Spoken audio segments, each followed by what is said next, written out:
우리가 사도 베드로 같은 경우를 이렇게 말씀을 드리면은 사도 베드로는 언어의 마술사다 이렇게 말씀을 드릴 수가 있습니다. 왜냐하면 우리가 알기로 그는 사실 불황무식한 사람이잖아요. 그런데 하나님께서 은혜를 주셔가지고 그가 전도를 하게 될 때 한 번에 설교를 하게 되면은 3천 명씩이나 이렇게 회개하는 역사를 보게 되면은 하나님께서 그 입술에 권세를 주셨다. 그래서 그는 참 말하는 것을 보면은 입술에 능력이 있었습니다. 말에 능함이 있었습니다. 그런 것을 볼 때에 그는 참으로 언어의 말술사다 이렇게 말씀을 드릴 수가 있고요. 사도 바울과 같은 경우에는 글의 말술사다 이렇게 말씀을 드릴 수가 있어요. 이제 사도 바울과 같은 경우에는 성경에도 그렇게 나와 있잖아요. 이제 이 고린도 교회 교인들에게 말하기를 너희가 나는 글에는 능하고 말에는 졸하다고 생각하느냐. 본인이 이렇게 고린도 교인들을 이렇게 책망하는 것을 이렇게 볼 수 있다면 이 사도 바울과 같은 경우에는 말보다도 물론 말씀을 잘했으니까 그렇게 많은 개척 교회들을 그렇게 여러 곳에 또 하나님의 은혜 가운데 세우게 되었지만은 어쨌든 그가 생각하기에도 자기는 말보다는 참 글에 능한 사람이라 이렇게 스스로도 생각했던 것들 그 마음속으로 내포하였던 것들 우리가 볼 수 있는데 우리가 보아도요 이 사도 바울께서는 진실로 정말 말씀에 있어서 능한 것도 있지만 그것보다도 훨씬 더 글에 있어서 참 능하다고 하는 것을 볼 수가 있는데 성경에 보면 우리가 생각하지도 못했던 그런 단어들을 갖다가 이렇게 글로서 많이 표현한 것을 볼 수가 있거든요. 지난 시간에도 말씀드렸습니다마는 이스라엘 백성들이 홍해를 건너가게 될 때 그 사람들이 하나님의 백성이라고 이렇게 선택받은 백성이라고 될 수 있는 근거를 바다의 세례라고 하는 말로 이렇게 평가를 딱 하고 있거든요. 그 사람들이 이제 하나님의 선택함을 받아서 그 구원함을 받게 되잖아요. 그것을 보고 그 사람들이 뭐 이스라엘에서 그 애굽에서 나온 사람인데 별 특징이 없는데 뭘 그 사람들이 하나님의 선택을 받은 사람이라고 볼 수 있느냐? 보아라, 홍해를 건너갈 때 그게 집단적으로 그게 세례를 받은 것이다. 막 물보라가 치면서요. 그 물방울들이 이렇게 머리에 쏟아지는 것을 보면서 그게 바다의 세례를 받은 것이다. 이렇게 말씀하시는 것으로 이렇게 멋들어지게 그것들을 해석해내는 것들을 볼 수가 있거든요. 그리고 우리가 또 우리는 뭐 그리스도의 편지다, 뭐 그리스도의 향기다 여러 가지 말로도 하고 있는데 오늘 성경 말씀 속에 또 하나 독특하게 표현하고 있는 표현이 참 기가 막히다 하는 표현이 뭐냐면 보배다. 너희는 질그릇 속에 보배를 가진 사람. 그리스도인이라고 하는 정체성을 어떻게 생각할 수 있느냐? 질그릇 속에 보배를 가진 사람이다. 그렇기 때문에 사실은 그리스도인이라고 하는 것이 얼마나 귀하고 가치 있는 존재라고 하는 것을 이렇게 나타낼 수 있고 오늘 성경 말씀 속에 특별하게 보게 되면은 너희가 비록 질그릇과 같이 연약한 존재이지만은 그 안에 예수 그리스도라고 하는 보배를 가졌기 때문에 너희가 세상 사람들과 다르게 이 세상을 넉넉히 이겨나갈 수 있는 힘이 있고 다른 삶을 살 수 있는 그런 존재가 될 수 있다. 이렇게 얘기하고 있는 것입니다. 너희는 질그릇 속에 보배를 가진 존재다. 이것을 가지고 우리가 오늘 본문 말씀을 읽어가다 보면 우리가 질그릇 속에 보배를 가졌기 때문에 이렇게 세상을 넉넉하게 이기며 살 수 있는 것이구나라고 하는 것을 새삼 깨닫게 되는 것입니다. 오늘 7절 말씀부터 보겠습니다. 우리가 이 보배를 질그릇에 가졌으니 이는 심히 큰 능력은 우리에게 있지 아니함을 알게 하려 함이라. 우리가 예수 그리스도라고 하는 보배를 우리라고 하는 질그릇 속에 가졌으니 이는 힘이 큰 능력은 하나님께 있고 우리에게 있지 아니함을 알게 하려 함이라. 그리고 우리 그리스도인들이 어떻게 살아가는가 보세요. 8절에 우리가 사방으로 우겨쌈을 당하여도 쌓이지 아니하며 답답한 일을 당하여도 낙심하지 아니하며 박해를 받아도 버림받지 아니하며 거꾸로 뜨림을 당하여도 망하지 아니하고 이렇게 말씀하고 있죠. 우리가 고난 속에서 보통 사람 같으면은 고난이 이렇게 있게 되어지면은 그 고난에 대해서 넘어지는 경우가 없지 않아 많이 있잖아요. 그런데 우리가 이 세상을 살면서 똑같은 고난을 당해도 세상 사람들처럼 그 고난에 치여서 그 고난 때문에 낙심하고 절망하며 심지어 넘어지는 경우까지 없지 않아 있다고 할지라도 우리가 그렇게 되지 아니하는 것은 바로 우리 안에 계시는 보배로운 예수께서 우리에게 능력을 주기 때문에 세상의 그 고난을 넉넉하게 이길 수 있습니다라고 하는 것을 이렇게 나타내 주고 있는 거예요. 그러니까 우리가 그리스도인으로 세상에 살아가면서 정말 여러 가지 고난을 당할 수 있잖아요. 특별히 이 당시에 사람들에게 있어서 그 심한 박해들, 그 어려움들, 그 그리스도인이라고 하는 것 때문에 그 당하게 되는 환난과 고통과 박해를 왜 넉넉하게 이길 수 있었느냐? 바로 그리스도인들에게는 세상 사람들에게 없는 보배로우신 예수 그리스도를 가지고 있기 때문에 그 세상이 주는 고난을 넉넉히 이길 수 있노라 이렇게 말씀하고 있습니다. 그리고 궁극적으로 말씀하기는 그래서 세상을 이기는 이미 우리에게 있지 않냐고 하나님께로부터 능력이 있다고 하는 것을 우리가 나타내게 된다라고 하는 것을 이렇게 우리한테 가르쳐주고 있는 것입니다. 그래서 오늘 말씀 10절을 보게 되면 이제 우리가 항상 예수의 죽음을 몸에 짊어짐은 예수의 생명이 또한 우리 몸에 나타나게 하려 함이라. 왜 우리 그리스도인들이 고난 가운데에도 넘어지지 아니하고 또 고난을 스스로 짊어지게 되어지는가? 왜 예수를 위하여서 고난을 받는가? 이 그리스도인의 정체성에 대해서 얘기하고 있는 것입니다. 10절에 죽음이라고 하는 것이 나오고 있죠. 예수의 죽음을 몸에 짊어진다고 하는 것은 여기서 죽음이라고 하는 것은 우리 생명이 그대로 끝나는 이런 생물학적인 죽음을 얘기하는 것이 아니라 이것은 고난을 상징하고 있는 거예요. 우리가 항상 예수님을 위하여서 고난을 우리가 당하게 되는 것은 예수의 생명이 또한 우리 몸에 나타나게 하려 함이라. 우리가 예수를 위해서 환난과 핍박을 당합니다. 심지어 그 고난 중에서도 순교라고 하는 것까지도 마지막까지라고 하는 것도 있습니다. 그러나 우리가 그것을 짊어짐은 우리가 그런 고난에까지 다 우리가 감당하고 살아가는 것은 바로 부활이라고 하는 것이기 때문에 그렇습니다. 죽은 뒤에 죽음으로 끝나는 것이 아니라 그 죽음 뒤에 주님을 믿는 사람들에게 새롭게 일어나게 되는 그 부활의 보상이 있기 때문에 우리가 예수를 위해서 모든 고난을 짊어지고 살아갑니다. 이것이 그리스도인이라고 하는 거예요. 심지어 죽기까지 하는 순교까지도 세상에서는 그러잖아요. 천하를 얻는다고 할지라도 생명을 잃어버리면 그 무슨 소용이 있느냐? 생명보다 값어치 있는 것은 없다고 얘기하지만 우리가 예수님을 위하여서 고난을 당하면서 박해를 당하면서 마지막까지도 순교까지도 기쁘게 감당하는 것은 바로 죽음으로써 끝나는 것이 아니라 그 죽음 뒤에 찾아오게 되는 부활의 영광이 있기 때문에 그것을 우리가 알기 때문에 모든 우리 주님의 그 고난을 우리가 짊어진다라고 하는 것입니다. 그러나 주님께서 그런 고난의 짐을 짊어지는 자에게 죽음으로써 끝나게 하는 것이 아니라 그 마지막에는 우리 주 예수 그리스도의 그 생명이 우리 안에 꼭 나타나게 하신다라고 하는 것을 이렇게 우리한테 말씀하여 주고 있는 것입니다. 11절 우리 살아있는 자가 항상 예수를 위하여 죽음에 넘겨짐은 예수의 생명이 또한 우리의 죽을 육체에 나타내게 하려 함이라. 그러니까 초대교회 교인들이 얼마나 열심히 살았는지를 알 수 있고 또한 얼마나 열심히 믿었는지를 알 수 있고 특별히 부활에 대한 믿음이 얼마나 대단했는지를 알 수가 있겠죠. 그러니까 우리가 그 로마 시대에 그 보게 되어지면은요, 콜로세움이라고 하는 그 이제 그 광장에 그 있잖아요, 경기장이나요. 거기에 막 끌려가가지고 사자 앞에 그 던져지는 순간 속에서도 그 교인들끼리 믿음을 잃지 아니하고 너희들이 지금은 우리를 사자에게 집어 넘김으로 말미암아서 우리의 뼈가 끊어지고 우리의 살이 끊어진다고 할지라도 우리 마음속에 있는 신앙만큼은 끊지 못할 것이라. 우리는 정말 이 죽음이라고 하는 것이 오늘 내가 여기서 죽지만은 이 예수를 위하여서 죽는다고 하는 것이 우리 인생의 단절이 아니라 새로운 인생의 새로운 삶의 시작이라고 하는 것을 믿기에 우리는 여기서 기뻐하며 감사하며 우리는 정말 하나님 앞에 나를 받으소서 하고 죽음의 문턱으로 들어간다라고 하는 그 믿음, 그 신앙이 있었기 때문에 오늘 우리가 이렇게 하나님을 믿는 귀한 존재로서 또한 부활과 영생을 알고 알고 살아가는 귀한 존재로서 우리 그리스도인으로서 오늘 이 자리에 남아있게 되는 것입니다. 이 믿음이 확실했단 말이에요. 요즘에 신앙에서 약한 부분이 바로 그거인 거예요.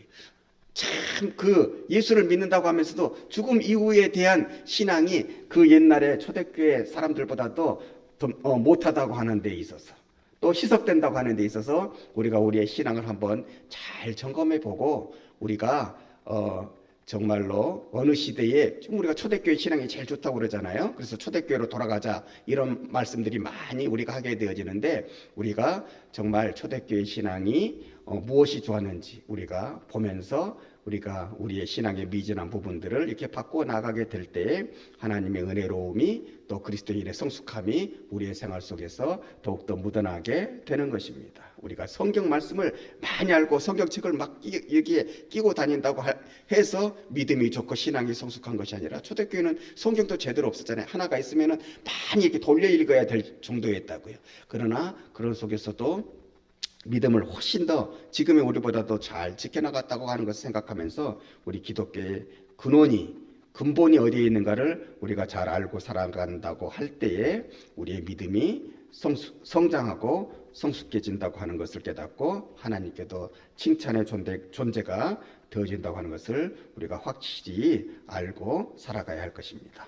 오늘 12절 말씀에 보게 되면 그런즉 사망은 우리 안에서 역사하고 생명은 너희 안에서 역사하느니라. 여기서 사망이라고 하는 것은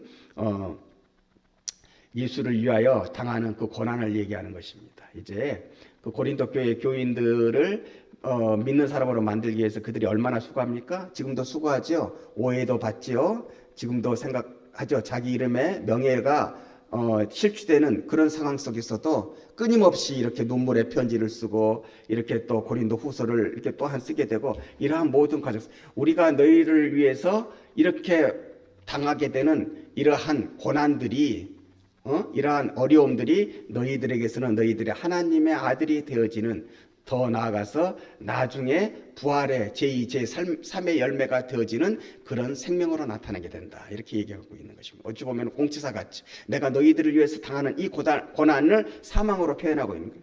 어찌 보면은 사도 바울에게 있어서는 그것이 틀린 말이 아닙니다. 죽을 고비도 여러 번 넘기잖아요. 40에 감한 매도 3번이나 맞잖아요. 그 몸이 약한 사람이. 근데도 살아납니다. 그래서 사명이 있는 자는 죽지 않는다는 말도 거기서 나오는 것입니다. 배가 3번이나 파산했습니다. 다 죽는다 할 때 거기서 용감하게 외칩니다. 내가 사명을 전달해야 되기 때문에 나 때문에도 너희들도 같이 살게 될 것이다. 이렇게까지 자신 있게 전달하게 되어지는 거예요. 그리고 또한 살아났습니다. 그 말이 역사로 이루어졌습니다. 그래서 이런 말도 할 수 있어요. 내가 너희들을 위하여 당하는 고난이 우리들에게는 사망인 것처럼 여겨진다고 할지라도 저 인생의 그 심판의 말미에 꼭대기에 그렇게라고 서 있는 존재로서의 모습이 자기들이라고 얘기하잖아요. 그렇게 된다고 할지라도 그런 것으로 인하여서 너희들에게는 복음이 들어갔기 때문에 생명이 이어지는 것입니다. 우리 안에는 그런 고난으로 인한 사망 같다고 할지라도 너희들에게는 생명이 되어진다라고 하는 마음을 이렇게 잘 써내려가고 있는 것입니다. 그런즉 사망은 우리 안에서 역사하지만은 생명은 너희 안에서 역사하네. 참 말을 품격 있게 귀하게 또한 이렇게 참 깊게 잘 쓰고 있죠. 그리고 13절 기록된 바 내가 믿었으므로 말하였다 한 것 같이 우리가 같은 믿음의 마음을 가졌으니 우리도 믿었으므로 또한 말하노라. 이 11절의 말씀은 사도 바울이 시편 116편 10절의 말씀을 인용하고 있는데 거기에 그 시편 기자가 이렇게 얘기한 게 나에게는 사망의 질병이 막 이렇게 있다고 할지라도 내 생명이 경각에 달렸다고 할지라도 나는 믿음으로 그래도 구원을 바라다 보며 하나님께 아랜다라고 하는 말씀이 있거든요. 그 말씀을 인용하는 거예요. 기록된 바 내가 믿었으므로 말하였다 한 것 같이 우리가 같은 그런 시편 기자와 같은 믿음의 마음을 가졌으니 우리도 믿었으므로 또한 말하노라. 이렇게 얘기하고 있는 거예요. 우리가 정말 고난 가운데 있지만은 어려운 가운데 있지만은 우리가 하나님을 믿고 그의 역사를 믿고 예수님을 믿음으로 내가 너희에게 부활에 대해서 죽음 이후의 세계에 대해서 우리가 어떻게 될 것인가에 대해서 확실하게 증거하노라. 이렇게 말씀하고 있습니다. 그 말씀이 무엇이냐면 14절에 주 예수를 다시 살리시니가 예수와 함께 우리도 다시 살리사 너희와 함께 그 앞에 서게 하실 줄을 아노라. 우리가 예수를 위하여서 고난을 당하게 되면, 심지어 거기에는 순교까지 있다고 할지라도 우리가 그를 위해서 그 모든 고난을 감당하게 되면 예수 그리스도를 다시 살리신 이가 우리도 살리게 하셔서 나중에 주 앞에 서게, 주와 함께하게 하신다 이 말이에요. 주와 함께하게 하셔서 이 모든 과정, 이 모든 프로세스를 다 진행하게 하고 우리가 그 안에 들어오게 하고 깨닫게 하신 그 하나님의 영광의 잔치에 참여하게 하리라, 이렇게 말씀하여 주고 계시는 것입니다. 15절 말씀을 보면, 이는 모든 것이 너희를 위함이니 많은 사람의 감사로 말미암아 은혜가 더하여 넘쳐서 하나님께 영광을 돌리게 하려 함이라. 이는 모든 것이, 이 하나님의 역사가 다 너희를 위함이니, 우리가 너희한테 전한 모든 것도 다 우리를 위함이 아니라 너희를 위함이니 많은 사람이 감사로 말미암아 은혜가 더욱 넘쳐서 하나님께 영광을 돌리게 하려 합니다. 근데 여기에 굉장히 중요한 단어가 있어요. 100%라고 안 그랬습니다. 많은 사람이. 사도 바울이 이렇게 말씀하게 된 이유로 우리가 그 사도 바울을 쭉 연구하다 가면은 이렇게 알 수가, 사도 바울도 자기가 원했던 사람의 100%를 다 교인으로 만들지를 못했어요. 우리가 생각해 보면, 와, 사도 바울 정도면은 자기가 만났던 사람들은 어떻게 해서든지 그 사람들을 다 주 안으로 이렇게 이끌었을 거라고 생각하지만, 사도 바울이 그렇게 권면했음에도, 그렇게 절실하게 전도했음에도, 그리고 심지어 사도 바울과 함께한 사람들 중에서도 사도 바울의 오른팔 왼팔이라고 할 수 있는 사람이라고 할지라도 떠나가는 경우가 있어서 굉장히 그때 사도 바울이 상처를 받습니다. 그래서 그런 말씀도 있어요. 누구누구는 뭐 디모데와 같은 사람은 누구와 같은 사람 나와 이렇게 잘 해줬는데 그동안 나를 열심히 나와 함께 했던 데마는 세상을 향하여서 떠나가 버렸느니라. 굉장히 얼마나 마음이 아팠으면 그 사람의 이름을 직접 지명하면서까지 그렇게 그가 떠나갔으면 얼마나 이렇게 서글퍼했냐면은, 그리고 그런 말씀도 있고, 그리고 그렇게 마지막에 말씀의 결론을 내립니다. 어떤 결론을 내리냐면은, 자, 하나님, 내가 그렇게 열심히 증거했음에도 떠나간 사람은 하나님, 제가 어쩔 수가 없습니다. 그 사람들은 이제 하나님께서 판단하셔서 하나님의 판단대로 그들을 이끌어 주십시오. 나는 그들하고 절대 이제 더 이상 상관이 없습니다. 이렇게까지 말하는 장면이 나와요. 그러니까 오늘 성경 말씀에 참 겸손한 거예요. 이 고린도 교회 교인들에게 내가 이 말씀을 전하지만은 어차피 떠나갈 사람은 떠나가는 거예요. 그러나 많은 사람들이 돌아오게 됐다고 하는 것은 이 사람이 알고 있는 거예요. 그 자기의 사랑하는 그 먼저 보냈던 그 디도라고 하는 그 사람을 통하여서 많은 사람들이 이제 회개하고 이렇게 이제 돌아오게 된 것을 아는, 그러나 100%는 돌아오지 않았어요. 어차피 거기에서 거짓 선지자들은 떠나갔을 테고, 또 그 거짓 선지자들 중에 몇몇은 떠나갔어요. 그러나 오늘 성경 말씀에 보게 되어지니까 그 결과를 놓고 얘기하는 거예요. 많은 사람이 감사로 그들이 돌아오게 된 것으로 말미암아 감사합니다. 그리고 은혜가 더하여 하나님께 영광을 돌리게 하려 함이라. 우리가 이렇게 정말 너희들을 위해서 애쓰고 수고한, 어떻게 보면 우리에게는 그 사망의 골짜기를 걷는 것 같은 그 고난이 있다고 할지라도 그것이 너희 안에 생명이 되어서 드러났고, 또한 이번에 어려운 일이 있었지만은 우리가 또한 너희를 위해서 이렇게 애쓰고 수고한 모든 것들이 알려지게 되어져서, 또한 너희들이 내 편지를 받아보게 되어졌을 때에 많은 사람들이 돌아오게 된 것으로 말미암아 나는 정말로 감사하고 하나님께 영광을 돌리려 하노라. 100%는 다 못 들어갔다 할지라도 정말 많은 사람들이 다시 주님께로 돌아와서 고린도 교회가 안정이 되고 이렇게 하나님께 영광이 된 것을 이렇게 감사하면서 살아가게 되었다고 이렇게 고백하는 동시에, 우리가 이 사도 바울의 그런 마음 아픔도 우리가 이렇게 좀 한번 생각을 해봐야 되겠다. 그가 한 사람 한 사람, 어떤 사람은 떠나가게 됐을 때 그것을 얼마나 안타깝게 생각하고 있었음을, 그리고 그 떠나가는 사람을 두고서도요 저주를 하지 않았어. 우리 교회 안 나와? 떠나갔어?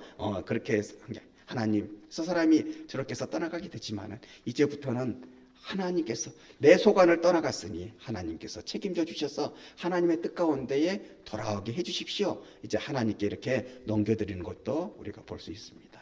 어쨌든 사도 바울은 맡은 바 된 그 성도님들을 위해서 얼마나 최선을 다하면서 살았는지 모릅니다. 그리고 그가 그렇게 자신을 낮추고 정말 성도들을 사랑하면서 살아가게 되어졌을 때 놀라운 하나님의 역사가 이루어졌고 우리가 오늘의 그 혜택을 바라다 본다고 하는 것을 우리가 깨달으면서 정말 우리도 이렇게 사도 바울과 같은 전도의 마음 또 한 심령 한 심령에 대한 정말 긍휼의 마음 귀하게 여기는 마음을 가지고 살아가게 되어질 때 우리 교회의 앞날도 하나님께서 더 좋도록 더 부흥되도록 또한 시설들도 가지는 것들도 더 아름답게 해주시는 하나님의 역사로 채워주심을 믿고 우리가 항상 힘내서 용기를 가지고 즐거움으로 살아가시기를 주님의 이름으로 축복을 드립니다.